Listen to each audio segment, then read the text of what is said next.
Hello students, once again welcome back to the channel.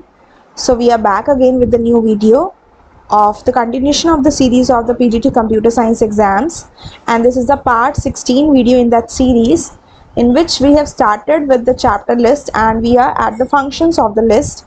And the today's functions of the list which we are going to discuss are the method count, index, pop, remove and the statement del. And this is from the NCERT book of class 11 Computer Science with Python. So without further ado, let us start the video. So first of all, we have the method as count.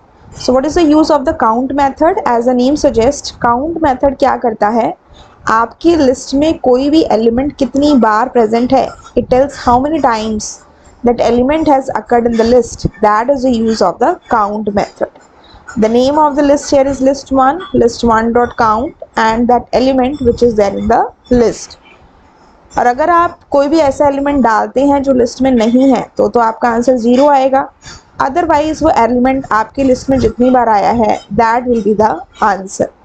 For example, अगर हमारे पास ये एक list है L के नाम से, इसमें elements है 10, 20, 30, 10, 40, 10, 20. और अगर आप इसमें काउंट करना चाहें कि यहाँ पे हमारा 10 कितनी बार आया, तो इन दैट केस आप देख सकते हैं 1, 2 and 3. 3 times 10 has come, so our answer will be 3. और अगर हम इसमें कोई ऐसा एलिमेंट पास कर दें जो इसमें एग्जिस्ट ही नहीं करता, जैसे कि इसके अंदर 50 नहीं है, तो what will be my answer? The count of 50 here is 0. So if you pass any element which is not there in the list, the answer will be 0. Otherwise आपका आंसर होगा वो एलिमेंट आपकी लिस्ट में कितनी बार आया है. ठीक है. नेक्स्ट आता है आपका इंडेक्स मेथड. अब इंडेक्स मेथड का काम होता है इंडेक्स बताना. इंडेक्स का मतलब to tell the position. And we know कि जो लिस्ट है वो हमारा एक सिक्वेंशियल डेटा टाइप है. इसमें जो हमारी पोजीशन होती है वो एक फॉरवर्ड से होती है, दैट इज पॉजिटिव इंडेक्सिंग, और जो बैकवर्ड से होती है that is negative indexing. Positive से जो इंडेक्स होता है वो 0 से स्टार्ट होता है और बैकवर्ड से जो होता है वो -1 से स्टार्ट होता है. और जो हमारा इंडेक्स मेथड पोजीशन रिटर्न करके देता है that is always a positive number, यानी कि फॉरवर्ड इंडेक्सिंग के फॉर्म में होती है. अब मान लीजिए ये आपकी लिस्ट है और आपने इसमें से 20 के इंडेक्स जानना चाहिए कि 20 कौन सी पोजीशन पे है, लेकिन 20 तो हमारी लिस्ट में 2 बार आ रहा है, तो ये आपको क्या बताएगा कि पहली बार वो एलिमेंट जिस पोजीशन पे आ रहा है that position will be given as the answer. जैसे कि this is my position 0, this is my position 1, this is my position 2, this is my position 3. 20 is at the position 1 also and at the position 3 also, लेकिन पहली बार कौन सी position पे है? 1 पे है. सो what will be the answer? 1. और अगर आप इसमें कोई ऐसा एलिमेंट पास कर देते हो जो लिस्ट में है ही नहीं, जैसे कि 90, तो in that case what will come? That will show you a value error. अब सेम लिस्ट में हम जाते हैं. इसी एल नाम की जो लिस्ट है हमारी, दिस इज माई लिस्ट. मान लीजिए मुझे इसमें 20 की पोजीशन चेक करनी है, मतलब ये चेक करना है कि 20 जो है वो कौन सी पोजीशन पे है. तो how I will write down the name of my list, index function, and यहाँ पे लिख दिया 20. तो एक तो 21 पोजीशन पे है, 2, 3, 4, 5 और एक 6 पोजीशन पे है. तो 1 और 6 में से जो पहले पोजीशन आ रही है that will be return, that is 1. हमेशा पॉजिटिव इंडेक्स ही आएगा, नेगेटिव नहीं आएगा इस केस में. ठीक है.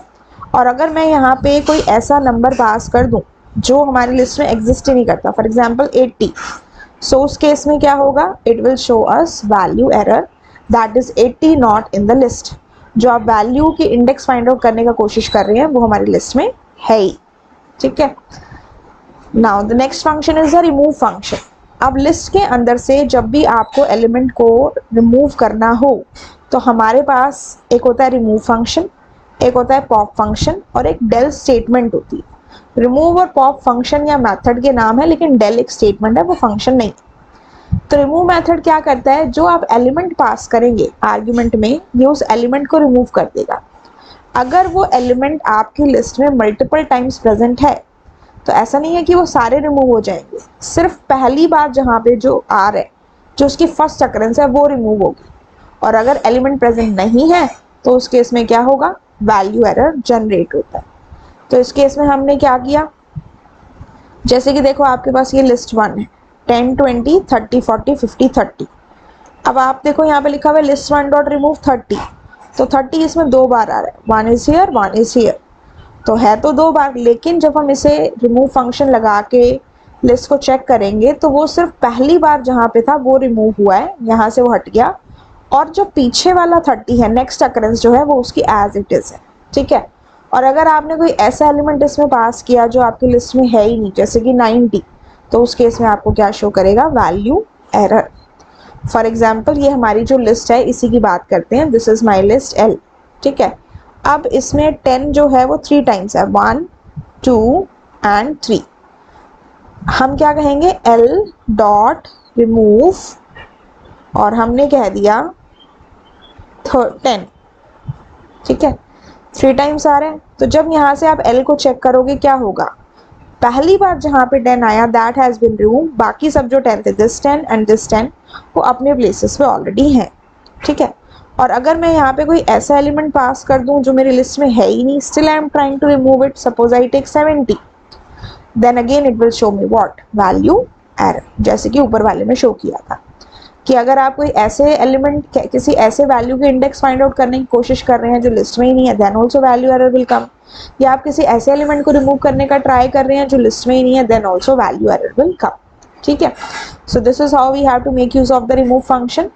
रिमूव और पॉप फंक्शन का काम एक ही होता है, बट रिमूव फंक्शन में हम आर्ग्यूमेंट में एलिमेंट पास करते हैं, और पॉप फंक्शन में आर्ग्यूमेंट में हम पोजीशन पास करते हैं, दैट इज इंडेक्स पास करते हैं, ठीक है। अभी हम इस पे आते हैं। Pop function returns the element whose index is passed as a parameter to this function। Parameter क्या है, जैसे कि हमने लिखा list 1, this is the name of my list, dot pop, pop is the name of my function, और ये जो 3 है इसे हम आर्ग्यूमेंट या पैरामीटर इंटरचेंजेबली बोल देते हैं, ठीक है। तो जो हमने एज अ पैरामीटर इस फंक्शन के अंदर पास किया है, ये हमें उस एलिमेंट को रिटर्न करके दिखाएगा और साथ में उसको डिलीट कर देगा। जैसे कि जब हमने यह रिमूव फंक्शन यूज किया एल डॉट रिमूव 10, तो नेक्स्ट लाइन में ऑटोमेटिकली मेरे पास कोई आंसर नहीं आया था, I had to write here the name of the list. लेकिन जब हम पॉप फंक्शन यूज करते हैं तो ये हमें डिलीटेड एलिमेंट को रिटर्न करके भी देता है, और जब आप लिस्ट को दोबारा से नाम लिखते हैं तो वो एलिमेंट आपकी लिस्ट में से डिलीटेड भी मिलता है। लेकिन आप इसमें आर्ग्यूमेंट में क्या पास करते हैं, you pass only the position not the value. और रिमूव फंक्शन में हम क्या पास करते हैं, we pass the element not the position। so that is the difference between the remove function and the pop function। for example this is my list again L, ठीक है, इसमें से 10 हम हटा चुके हैं। हमने कहा L dot pop, अब मुझे यहाँ पे पोजीशन देनी है। सपोज मुझे रिमूव करना है यहाँ से 20 को, तो 20 इज एट व्हाट पोजीशन, 0। इस लिस्ट के हिसाब से 20 जो है वो 0 पोजीशन पे, so I give the position 0 and what will happen, जो एलिमेंट इसने 0 पोजीशन पे डिलीट किया, दैट इज 0 पोजीशन पे जो एलिमेंट था वो इसने रिटर्न किया। अब अगर आप यहाँ से लिस्ट को चेक करोगे तो आपको ये 20 एलिमेंट लिस्ट में नहीं मिलेगा, यू कैन सी हियर 20 नहीं है इसमें, लेकिन सिर्फ उसका फर्स्ट अकरेंस रिमूव होगा, जैसे कि रिमूव फंक्शन में हुआ। अगर वो एक से ज़्यादा बार लिस्ट में आ रहा है that will not be removed, ठीक है। So this is how the pop function works. So difference क्या है रिमूव और पॉप फंक्शन में, रिमूव फंक्शन में एज अ पैरामीटर हम एलिमेंट को पास करते हैं, और पॉप फंक्शन में हम पोजीशन को पास करते हैं। रिमूव फंक्शन हमें कुछ भी रिटर्न करके नहीं देता, लेकिन पॉप फंक्शन उस पोजीशन पे जो एलिमेंट होता है जो आप डिलीट कर रहे होते हैं वो रिटर्न करके देता है। सिमिलैरिटी ये है कि दोनों ही फंक्शन लिस्ट में से एलिमेंट को डिलीट करने के लिए यूज होते हैं, लेकिन सिर्फ उनकी फर्स्ट अकरेंस पे, उसके मल्टीपल टाइम्स अगर वो एलिमेंट आ रहा है तो वो डिलीट नहीं होते, ठीक है। Now next is our del statement. अब डेल स्टेटमेंट का क्या काम है, डेल स्टेटमेंट की हेल्प से आप पूरी लिस्ट को भी डिलीट कर सकते हो या फिर कोई पर्टिकुलर एलिमेंट भी डिलीट कर सकते हो। जैसे कि अब अगर मैं लिस्ट लूँ, इट कंसिस्ट ऑफ एलिमेंट 0 1 2 3 4, ठीक है। मान लीजिए मुझे 1 पोजीशन पे जो 10 है इसे डिलीट करना है, तो del is my statement, del L, the name of my list is L, and position हमने दे दी यहाँ पे 1। So what will happen, nothing it will return, but जब आप लिस्ट को चेक करेंगे तो 1 पोजीशन पे जो 10 था that has been remove from here, और 30 40 10 20 आ गया। 10 हमारा मल्टीपल टाइम्स आ रहा है, लेकिन जो पोजीशन दी थी सिर्फ वहां से रिमूव, ठीक है। सिमिलरली सपोज ये पोजीशन 3 है दैट इज 20, तो हमने कहा del L 3, so what will happen, nothing will be return, but जब आप एल को चेक करेंगे तो 20 हमारा रिमूव हो चुका है, ठीक है। अब सिमिलरली मान लीजिए मुझे पूरी की पूरी लिस्ट को ही डिलीट करना है। अब लिस्ट में 3 एलिमेंट बचे हैं 30, 40, 20। अब हमने कहा यहाँ पे del l, तो क्या होगा, पूरी लिस्ट डिलीट होगी। और अब अगर हम l को चेक करें तो ये क्या कहेगा, नेम एरर, कि l नाम से मेमोरी में कुछ है ही नहीं, क्योंकि हमने उसके ऊपर क्या लगा चुके हैं, del स्टेटमेंट लगा चुके हैं। That is why then it will show you the name error.